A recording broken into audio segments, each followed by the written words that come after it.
tema kita, mungkin Anda udah lihat, kok temanya Immanuel ya, masih jauh, Belanda masih jauh. Tiba-tiba temanya sekarang masih tanggal 20 November. Tapi saudara, saya ingin semangat Natal kita bisa rasakan lebih awal. Saya ingin semangat Natal bisa dirasakan oleh semua jemaat, saudara ya. Nah, kalau di Manado atau di Sumatera Utara, di Nias, Tapanuli, di Ambon, di Papua, saudara ya, itu sejak awal November itu udah Natal, saudara. Iya, gereja-gereja udah latihan core semuanya gitu ya, untuk persiapan Natal gitu ya. Sudah latihan drama, saudara ya. Di mana-mana suaranya Mariah Carey, saudara, sudah berkumandang. Kalau di Manado gitu, kalau di daerah-daerah Kristen gitu ya. Dan konon hewan-hewan tertentu sudah mengucapkan selamat perpisahan kepada karena mereka tahu ini Natal habis nih. Ini ya, hewan-hewan tertentu akan menjadi korban. Kemudian mall-mall, saudara, shopping mall di kota-kota tersebut biasanya lagunya udah lagu-lagu Natal gitu ya. Kemudian mulai rame. Biasanya harga terigu, mentega, telur itu udah mulai naik perlahan-lahan, saudara ya, karena orang-orang biasanya kalau di Manado tanggal-tanggal segini di mana-mana setiap rumah sudah mulai bau ini, saudara, kue. Rata-rata setiap rumah itu mulai bakar kue, mulai mempersiapkan gitu kue-kue kering untuk hari Natal gitu ya. Nah, makanya saya yang berasal dari daerah, saudara, saya berasal dari Manado waktu masa kecil saya sampai saya remaja. Saya kangen masa-masa itu, saudara ya. Itu sebabnya kami memutuskan untuk curi start. Mungkin gereja-gereja lain di wilayah di luar kantong-kantong Kristen ini belum mulai masuk. Mungkin mereka akan masuk kira-kira bulan Desember, tapi kita lebih awal, lebih bagus gitu. Kita memutuskan untuk menciptakan suasana Natal duluan. Haleluya. Nah, saya mau ajak kita semua baca di satu ayat di dalam Matius 1 ayat 23 ya. Matius 1 ayat 23. Kita mau baca sama-sama. Saya mau minta kita bisa berdiri bersama-sama ya. Kita baca ayat ini. 1 2 3. Sesungguhnya anak darah itu akan mengandung dan melahirkan seorang anak laki-laki, dan mereka akan menamakan dia Immanuel, yang berarti Allah menyertai kita. Amin. Silakan duduk. Nah, biasanya kita merasakan penyertaan Tuhan, Allah beserta dengan kita pada waktu kita mengalami masa-masa enak. Kita mengalami hadirat Tuhan ketika kita mengalami masa-masa yang menggetarkan jiwa atau yang merasuk sukma gitu ya. Waktu pujian penyembahan kita merasakan kebaikan Tuhan. Waktu mengalami kebaikan-kebaikan Tuhan yang menggetarkan jiwa, yang indah, saudara, kita merasakan bahwa Tuhan beserta dengan kita, Tuhan ada bersama-sama dengan kita. Waktu segala sesuatu berjalan sesuai dengan planning kita, wah, Tuhan itu baik. Waktu gajian, puji Tuhan, Tuhan itu baik. Kita kasih kesaksian kepada teman-teman kita di small group gitu ya. Waktu dapat promosi, naik pangkat, naik tingkat, naik gaji, Tuhan itu baik. Kita kasih tahu kepada teman-teman kita kasih kesaksian. Waktu kita, saudara, dapat proyek baru misalnya, wah, Tuhan itu baik. Waktu Anda lagi presentasi, baru satu kali presentasi langsung closing, Tuhan itu baik gitu ya. Kita merasakan kebaikan Tuhan.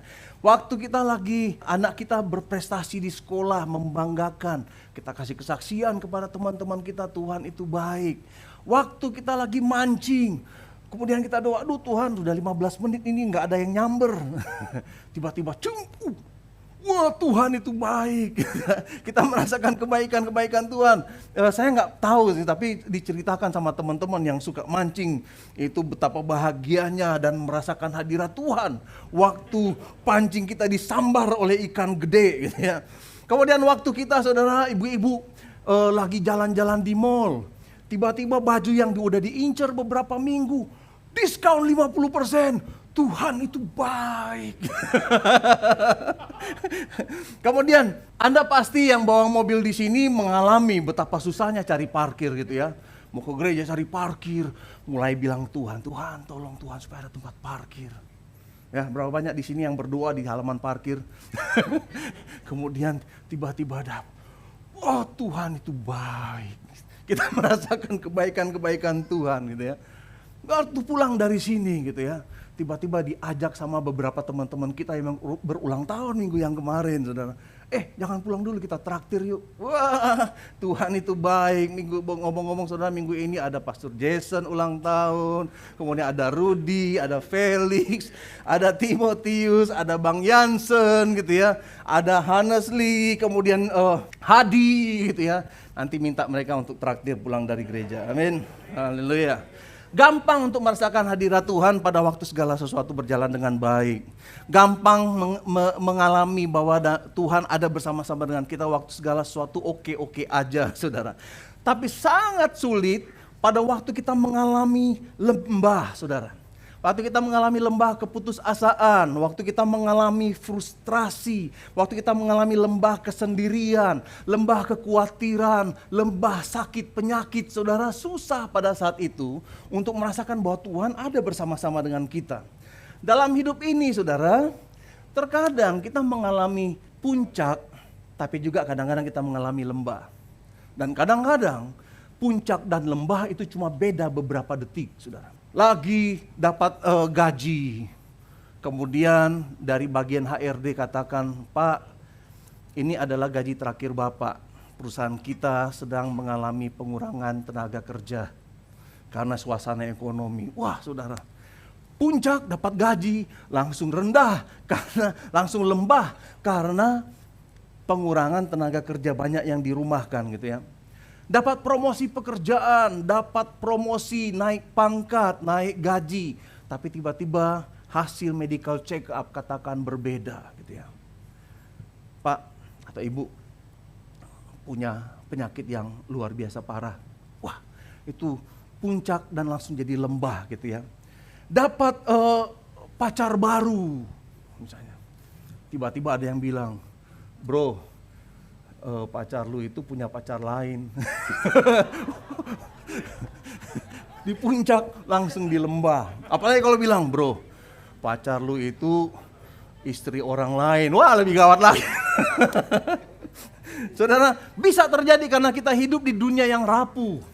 Kita hidup di dunia yang gak sempurna. Kita berinteraksi dengan manusia yang rapuh, yang mengecewakan, saudara. Kita hidup di bumi yang rusak. Kita bisa punya rumah yang bagus. Tiba-tiba terjadi bencana alam. Hilang dalam sekejap, saudara. Kita hidup di dunia yang seperti ini, saudara. Gunung dan lembah bisa terjadi dalam sekejap, saudara. Nah, di dalam seri khotbah ini kita akan membahas mengenai Immanuel. Mengenai di mana Tuhan pada waktu kita berada di dalam lembah-lembah, saudara. Di mana Dia waktu kita mengalami lembah, ada dalam lembah. Nah, menariknya, saudara, dalam firman Tuhan dalam Alkitab, kata lembah selalu berkonotasi kepada kemalangan, tragedi. Kata lembah berkonotasi dengan peperangan, keputusasaan, kehilangan, kehampaan. Itu kata-kata lembah, saudara. Tapi juga lembah, saudara, di beberapa firman Tuhan selalu mengaitkan bagaimana mereka ada dalam lembah tetapi mereka bertemu dengan Tuhan dengan cara yang berbeda. Mereka ada di lembah, kemudian mereka bertemu dan makin mengenal Tuhan. Mereka bertumbuh, saudara, untuk mengenal Tuhan. Di puncak-puncak hidup, kita menikmati Tuhan. Tapi di lembah-lembah hidup, kita mengenal Dia, saudara. Amin. Di lembah-lembah hidup, kita akan mengenal Dia dalam dimensi yang berbeda, yang gak mungkin kita tahu kalau kita terus ada di puncak, saudara. Nah, saya mau ajak kita semua baca bersama-sama di dalam Mazmur pasal 84 ayat 5-7. Saya akan baca ayat ini, saudara. Kita akan firman Tuhan ini berdasarkan ayat-ayat ini gitu ya. Firman Tuhan berkata demikian. Berbahagialah manusia yang kekuatannya di dalam Engkau, yang berhasrat mengadakan ziarah. Yang berbahagialah manusia yang kekuatannya di dalam Tuhan, ya. Yang berhasrat mengadakan ziarah. Apabila melintasi lembah baka, mereka membuatnya menjadi tempat bermata air. Bahkan hujan pada awal musim menyelubunginya dengan berkat.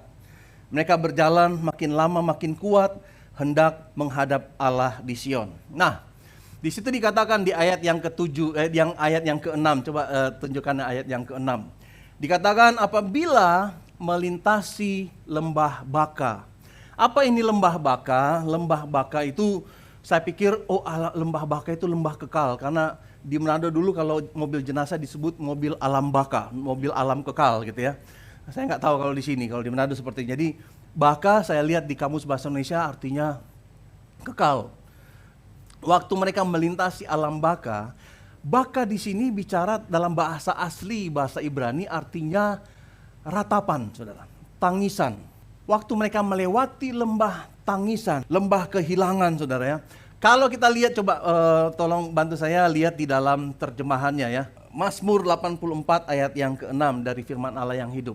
Nah, kalau dari firman Allah yang hidup itu ditulis begini, pada waktu mereka berjalan melalui lembah ratapan. Nah, ternyata di dalam Alkitab beberapa kali kata baka ini, bahasa asli Ibrani baka ini dipakai gitu ya. Untuk melambangkan, kalau akar dari bahasa Yunani itu katakan ratapan, kehilangan atau tangisan, saudara ya. Dan ini juga baka ini dipakai untuk satu pohon yang namanya pohon kertau. Pohon kertau itu Anda bisa lihat ada di kisah Raja Daud waktu dia mau menyerang orang Filistin. Kemudian Tuhan bilang, tahan dulu sampai engkau mendengar suara berderap di puncak-puncak pohon kertau. Pohon kertau itu adalah pohon baka gitu ya.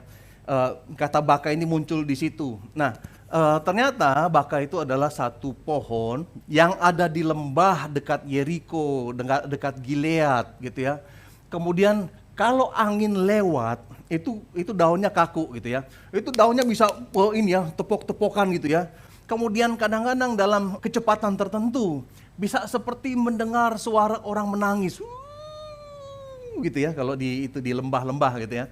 Makanya di situ disebut lembah baka. Kalau saya cari di internet, lembah baka itu di mana? Itu posisinya kira-kira dekat Yeriko gitu ya. Tapi sekarang udah nggak ada gitu ya. Mereka bilang di daerah sana. Nah, itu kira-kira lembah baka itu seperti itu. Lembah dalam Alkitab bicara mengenai bahaya, mengenai tragedi, mengenai kepedihan. Nah, eventually di dalam kehidupan kita, Anda dan saya akan masuk lembah baka ini. Di dalam kehidupan saudara dan saya, kita pasti akan melewati lembah bayang-bayang maut ini. Kita pasti akan melewati lembah-lembah kepedihan. Mengalami masa-masa kita, hidup kita mengalami rendah gitu ya, sangat rendah sekali. Hit the bottom gitu ya. Nah, semua usaha kita waktu kita ada di bawah itu, saudara, kita keluarkan, tetapi seakan-akan gak cukup. Hikmat kita pakai, kepintaran, kemampuan kita, segala sesuatu kita curahkan untuk menyelesaikan masalah-masalah waktu kita ada di lembah. Seakan-akan gak cukup, saudara ya. Nah, pada waktu itu, pada waktu kita merasa di lembah kemudian gak bisa lagi ngapa-ngapain, dari mana kekuatan kita gitu ya? Dari mana kekuatan kita bisa dapat? Nah, bagi Anda yang mengenal Kristus, kita percaya bahwa kita mendapatkan kekuatan dari Tuhan, benar nggak? Waktu kita mengalami tantangan dan kekuatan kita seakan-akan udah nggak sanggup lagi, kita mengandalkan kekuatan Tuhan, saudara. Tapi kalau Anda yang ada di sini maupun yang ada di rumah, kalau Anda tidak mengenal Kristus, kekuatan yang Anda miliki hanya itu, saudara. Terkadang di dalam satu titik kita nggak sanggup lagi. Terkadang dalam satu titik kita menyerah. Dan banyak orang yang menyerah, saudara, akhir-akhir ini di tengah-tengah kesulitan hidup. Tapi kalau Anda memiliki relationship dengan Tuhan, Anda sudah mengenal Dia dan mengalami kelahiran kembali. Anda tahu pada waktu kita kekuatannya udah mulai sirna, di situ kekuatan Tuhan tersedia bagi kita. Amin. Nah, beberapa waktu yang lalu Matthew gitu ya. Kita di rumah ada itu ya, alat yang untuk itu ya, angkat beban itu. Matthew mau angkat beban, kemudian saya jadi spotter. Spotter itu apa? Spotter itu orang yang bantu gitu ya. Misalnya lagi angkat beban begini, ada orang yang jaga-jagain gitu ya. Supaya kalau terlalu berat dan nggak punya kekuatan lagi, spotter ini, orang yang bantu ini akan angkat gitu ya. Bantu supaya nggak mengalami kecelakaan. Matthew coba angkat gitu ya. Dad, tolong di spot me gitu. Oke, saya berdiri di belakangnya Matthew, kemudian dia mulai push gitu ya, 10 kali, 2, 3, 4. Pada waktu 7 udah mulai gemetar.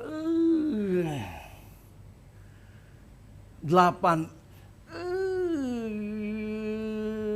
Bebannya mulai miring-miring, mulutnya Matthew juga mulai miring-miring karena bebannya udah hampir nggak bisa dipikul lagi. Saya bantu gitu ya. Kira-kira 50% kekuatan Matthew, 50% kekuatan saya. Terakhir 80% kekuatan saya, Matthew 20%. Sampai dia berhasil, saudara, menyelesaikan repetisinya. Nah, saudara, waktu Anda ikut Tuhan, kadang-kadang kita punya kekuatan gak sanggup lagi, saudara. Kita gak bisa lagi mendorong beban itu. Kalau dengan kekuatan sendiri, selesai hidup lu, gitu. Kelar hidup lu, gitu ya. Tapi pada waktu kita tahu bahwa Tuhan bersama-sama dengan kita, gitu ya. Waktu tenaga kita mulai meredup, kekuatan kita mulai melemah gitu ya. Di situ kekuatan Tuhan bekerja, saudara. Di situ Bapa akan menopang kita dan memberikan kekuatan kepada kita untuk menyelesaikan setiap repetisi yang ada. Bahkan Anda bisa ulang lagi gitu ya. Lakukan lagi karena kita tahu kita sanggup melakukan segala perkara, saudara. Filipi 4 ayat 13 berkata demikian. Segala perkara dapat kutanggung di dalam Dia yang memberikan kekuatan kepadaku. Kita baca sama-sama, 1, 2, 3. Amin, saudara. Haleluya. Pada waktu kita lemah, di situ kuasa Tuhan mulai bekerja. Di dalam 2 Korintus 12 ayat 9 dikatakan, cukuplah kasih karuniaku bagimu, sebab justru, apa saudara? Dalam kelemahanlah kuasaku menjadi sempurna. Di situ saudara, pada waktu kita mulai mengalami kelemahan, di situ kita merasakan kekuatan Tuhan, saudara. Nah, jika Anda saat ini ada di dalam lembah apapun itu, andalkan kekuatan Tuhan. Amin, saudara. Andalkan kekuatan Dia, saudara. Mari kita lihat di ayat yang tadi gitu ya. Mazmur 84 ayat yang kelima. Berbahagialah manusia yang kekuatannya di dalam engkau. Berbahagia Anda, saudara, kalau kekuatanmu terletak di dalam Tuhan. Anda akan punya kekuatan, saudara ya, pada waktu Anda sedang dalam perjalanan melewati lembah. Nah, kita perhatikan di sini dikatakan yang berhasrat mengadakan ziarah, saudara. Ada tujuannya. Seringkali, saudara, di dalam perjalanan kita menuju ke Gunung Sion, di sana terjadi lembah. Di sana kita melewati lembah. Untuk menuju hadirat Tuhan, gunung urapan Tuhan, gunung berkat Tuhan, gunung sejahtera, harus melewati lembah kekelaman ini. Harus melewati lembah ratapan ini. Pemazmur berkata, berbahagialah orang yang berhasrat mengadakan ziarah, saudara. Punya tujuan itu penting, saudara. Sehingga pada waktu Anda mengalami lembah, Anda tahu itu bukan destinasi Anda. Anda tahu itu bukan akhir dari hidup Anda. Pada waktu Anda saat ini mengalami lembah, Anda tahu bahwa ini cuma sementara. Ini gak akan lama. Sebentar lagi akan mulai mendaki dan menikmati hadirat Tuhan. Lembah-lembah yang ada dalam kehidupan Anda bukan tujuan akhir. Anda mungkin saat ini ada dalam lembah keputusasaan. Anda saat ini mungkin ada dalam lembah kehilangan, lembah kekalahan, lembah kebingungan. Karena situasi ekonomi, karena situasi sekolah, situasi pekerjaan, situasi keluarga, atau situasi apapun itu, saudara. Anda mungkin saat ini sedang mengalami lembah. Arahkan perhatianmu kepada tujuanmu, saudara. Amin.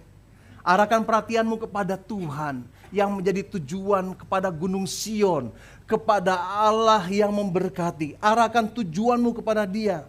Saat hatimu mungkin cemas, saudara ya, khawatir, arahkan pikiranmu kepada Dia, saudara. Saat engkau merasa sakit dan lemah, arahkan tujuanmu kepada Dia, arahkan pikiranmu kepada Dia, arahkan segala sesuatu dalam kehidupanmu kepada Dia. Saat jiwamu mungkin bergejolak, saudara, saat emosimu mengalami masalah, gentar, arahkan pikiranmu kepada Tuhan di masa-masa seperti itu. Mungkin saat ini Anda merasa mengalami tragedi dalam kehidupan. Mungkin Anda mengalami sesuatu dalam kehidupan ini dikhianati mungkin, atau salah mengerti, difitnah, dimusuhi, atau apapun yang terjadi dalam kehidupanmu yang biasanya terjadi dalam kehidupan kita, dalam kehidupan manusia normal, arahkan pikiranmu kepada Tuhan, kepada kekuatannya, kepada hikmatnya. Arahkan pikiranmu kepada kasih dan pengampunan Tuhan. Saya percaya pada waktu Anda mengarahkan itu, saudara, perhatianmu kepada Tuhan, lembah itu akan terasa lebih mudah karena Anda tahu ini cuma sementara, saudara. Amin. Coba katakan kepada kiri kanan, ini cuma sementara. Haleluya. Di masa-masa ini di lembah, Anda membutuhkan kekuatan Tuhan, saudara. Itu sebabnya sebagai orang Kristen, Anda dan saya harus baca Alkitab, saudara. Dan bukan cuma baca, hafalkan Alkitab, saudara. Sehingga pada waktu masalah terjadi, firman Tuhan yang Anda hafal itu akan muncul dan memberikan kekuatan kepada kita. Allahku akan mencukupkan segala kebutuhanku menurut kekayaan yang ada dalam Kristus. Pada waktu Anda mengalami tantangan dan berat, damai sejahtera Tuhan menyertai aku.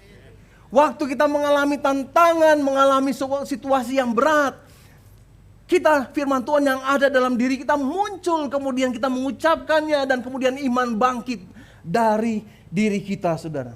Kalau sudah di lembah baru cari Alkitab gitu, mana lagi di lembah, mulai cari Alkitab, saudara, keburu diterkam, saudara. Hilang damai sejahtera, mau nyari-nyari lagi, saudara. Haleluya. Coba katakan lagi kiri kanan, ayo baca Alkitab. Mazmur 84 ayat 6 tadi ya. Apabila mereka melintasi, perhatikan kata melintasi. Lembah itu cuma sementara, itu bukan destinasi. Waktu Anda melintasi lembah Baka, Anda tahu Anda cuma numpang lewat di situ. Lembah Baka memang satu keharusan. Anda nggak bisa menghindar dari lembah ini, saudara. Anda nggak bisa menghindar, Anda nggak ada jalan memutar, saudara. Mau nggak mau harus lewat. Ada orang yang menikmati tinggal di lembah Baka ini, gitu ya. Nggak mau pengen pergi dari situ, saudara. Entah somehow mungkin karena trauma atau mungkin karena satu dan lain hal. Lembah itu bukan destinasi Anda. Kita harus terus berjalan. Dan yakinlah, saudara, waktu Anda di lembah, kita temanya Immanuel, Allah beserta dengan kita. Allah pun ada di situ bersama dengan Anda. Amin. Apabila melintasi lembah Baka, ini kalau kita berjalan bersama dengan Tuhan dan Anda disertai oleh Tuhan. Apabila, coba munculkan ayat yang tadi. Apabila engkau melewati lembah Baka, mereka akan membuatnya menjadi tempat bermata air. Bahkan hujan pada awal musim menyelubunginya dengan berkat. Kalau nggak disertai Tuhan, nggak mungkin, saudara, kita sedang mengalami kesulitan, kesusahan, saudara, mengalami masa-masa rendah dalam hidup kita, masih keburu bikin sumur, masih keburu bikin ini, saudara, membuat tempat itu yang kering itu menjadi tempat bermata air. Kalau bukan karena Tuhan, saudara, kita nggak bisa melakukannya. Hanya orang-orang yang disertai Tuhan yang sanggup mengubah lembah menjadi tempat yang penuh berkat, saudara. Satu ketika, saudara, Tuhan menyuruh Yeskel, Nabi Yeskel, untuk pergi ke lembah. Coba kita lihat Yeskel 3 ayat 22 sampai 23. Di situ dikatakan, maka di sana kekuasaan Tuhan meliputi aku dan ia berfirman kepadaku, bangunlah dan pergilah ke lembah. Kenapa Tuhan suruh si Yeskel pergi ke lembah? Di situ dikatakan, di sana aku akan berbicara dengan engkau. Sampai di sini dulu. Seringkali di lembah-lembah ini Tuhan akan mengajar kita, saudara. Seringkali di lembah-lembah seperti ini Tuhan akan berbicara kepada engkau. Di lembah-lembah ini, saudara, Dia akan membuat kita mengenal Dia lebih dalam lagi. Karena Dia adalah Allah Immanuel, saudara. Dia Allah yang menyertai dengan kita. Kemudian di ayat yang ke-23 dikatakan, aku bangun, kata si Yeskel ya, aku bangun dan pergi ke lembah. Sesungguhnya di sana kelihatan kemuliaan Tuhan. Seperti kemuliaan yang kulihat di tepi sungai Kebar, dan aku sujud. Saudara, di lembah-lembah kita melihat kemuliaan Tuhan. Di lembah-lembah kita mengalami pengenalan akan Tuhan. Di lembah-lembah kita mengalami hadirat Tuhan. Dan kita mengenal Dia lebih dalam lagi, saudara. By the way, saudara, kalau kita di lembah dan kita panik dan kita gerasa gerusu, Anda nggak akan bisa mendengar suara Tuhan. Anda nggak mungkin mendengar suara Tuhan kalau Anda nggak diam. Anda nggak mungkin mendengar suara Tuhan dan mendapatkan pengenalan akan Tuhan. Pada waktu Anda, kalau orang di lembah itu panik ya, pengen lakukan ini, pinjam duit lagi, apa gitu ya. Lama-lama kita terjebak kepada hal-hal yang sebenarnya nggak perlu. Pada waktu ada di lembah, Tuhan berbicara kepada kita. Kalau kita diam, kalau kita merendahkan diri, kalau kita meminta kepada Tuhan dan sujud kepada Tuhan, kita akan melihat kemuliaan Tuhan dinyatakan dalam kehidupan kita. Amin, saudara. Nah, ayat yang selanjutnya gitu ya, Mazmur 84 ayat 7. Kita baca bersama-sama ya. Mereka berjalan, 1, 2, 3. Kita sama-sama, 1, 2, 3. Mereka berjalan makin lama makin kuat, hendak menghadap Allah di Sion. Saudara, kalau Anda ada dalam lembah, Tuhan juga ada di sana bagi orang percaya. Anda akan mengalami mata air, Anda akan mengalami penyertaan. Tempat yang mungkin bagi orang lain menjadi tempat yang penuh derita, pada waktu Anda bersama dengan Tuhan, Anda membuat itu menjadi tempat yang penuh mata air. Mata air itu bukan cuma buat Anda aja, tetapi mata air juga bagi mereka yang sedang ada dalam lembah, mengalami berkat. Oleh karena Anda dan saya, orang-orang percaya, ada di sana dan melewatinya bersama dengan Tuhan. Mereka berjalan makin lama makin kuat. Itu kita, saudara. Amin. Itu Anda dan saya. Berjalan makin lama makin kuat. Pengenalan akan Tuhan di lembah akan membuat kita semakin kuat, saudara. Mungkin di depan akan ada lembah-lembah yang lain. Tetapi pengalaman lembah yang Anda alami saat ini, atau masa-masa sebelumnya bersama dengan Tuhan, akan membuat Anda mampu melewati apapun juga, saudara. Immanuel, Allah beserta dengan kita, saudara. Pada hari ini, saudara, saya mau ajak kita semua untuk menaruh pengharapan kita kepada Tuhan. Saya nggak tahu, di dalam firman Tuhan yang sudah disampaikan tadi, mungkin Tuhan berbicara hal-hal yang khusus bagi Anda. Dengarkan suara Tuhan itu, saudara. Ada satu hal yang penting pada waktu Anda berada di lembah. Jangan sendirian, bukan ngajak-ngajak orang ke lembah, enggak. Bukan ngajak-ngajak orang dalam tragedimu, bukan. Tetapi artinya, seringkali Tuhan memakai teman-teman seiman untuk membantu Anda saat Anda berada di lembah. Itu sebabnya Anda perlu orang-orang percaya di sekitarmu. Anda perlu orang-orang yang takut akan Tuhan, yang memberikan suggestion, yang memberikan arahan, yang memberikan kekuatan pada waktu kita ada dalam lembah. Saudara, setiap orang, siapapun dia, termasuk saya butuh teman-teman, saya butuh orang-orang yang akan selalu mengingatkan saya pada waktu saya berjalan dalam lembah, saudara. Itu sebabnya Anda butuh small group. Anda butuh orang-orang yang Anda tahu bisa diandalkan dan tidak akan memberikan Anda nasihat yang akan mencelakakanmu. Yang Anda tahu bahwa mereka ada untuk Anda pada waktu Anda membutuhkannya, saudara. Anda membutuhkan teman-teman seperti itu di dalam hidup. Karena seringkali Tuhan memakai mereka untuk memampukan Anda melewati setiap lembah. Aduh, saudara, kalau cuma sendirian, kalau Anda cuma berjalan melewati lembah sendirian, nggak ada penopang, nggak ada orang yang takut akan Tuhan yang menyertai, nggak ada nasihat dari orang yang dewasa rohani. Saudara, kita seringkali keputusan-keputusan bodoh yang kita lakukan dalam hidup, yaitu kita lakukan pada waktu kita ada di lembah, saudara. Seringkali pinjaman online terjadi waktu kita ada di lembah, bukan di puncak. Seringkali, saudara, dosa terjadi waktu kita ada di lembah, karena di situ kita kehilangan pegangan, saudara. Karena di situ kita nggak punya kekuatan dan nasihat yang baik. Saudara, pada hari ini saya mau ingatkan pada Anda, Dia Allah Immanuel. Tapi Anda nggak bisa lihat Tuhan di situ pada waktu Anda di lembah. Tapi Anda bisa lihat orang-orang percaya yang lain. Anda bisa lihat teman-teman small group Anda. Anda bisa lihat kawan-kawan seiman yang akan menopang Anda waktu Anda sudah mulai lemah. Tiba-tiba ada yang bantu Anda untuk mengangkat beban itu. Ayo, sama-sama saya, ayo, bisa. Satu kali lagi, bisa, oke. Ada orang-orang lain yang menopang Anda, saudara. Ada orang-orang lain yang membantu Anda mengangkat semuanya. Dan sebagai gereja Tuhan, Galilee Church ada untuk membantu Anda. Kita saling membantu, saudara. Bukan berarti saya yang paling kuat di tempat ini. Enggak, I need you. Saya butuh kekuatan dari Anda saat melewati badai juga. Anda butuh kekuatan orang-orang percaya untuk membuat Anda selalu kembali teringat kepada tujuanmu. Lembah bukan tujuan Anda, lembah bukan destinasi Anda. Lembah hanya sementara. Pada waktu Anda bersama dengan Tuhan, kekuatanmu melebihi beban yang Anda alami pada waktu Anda berada di lembah. Amin.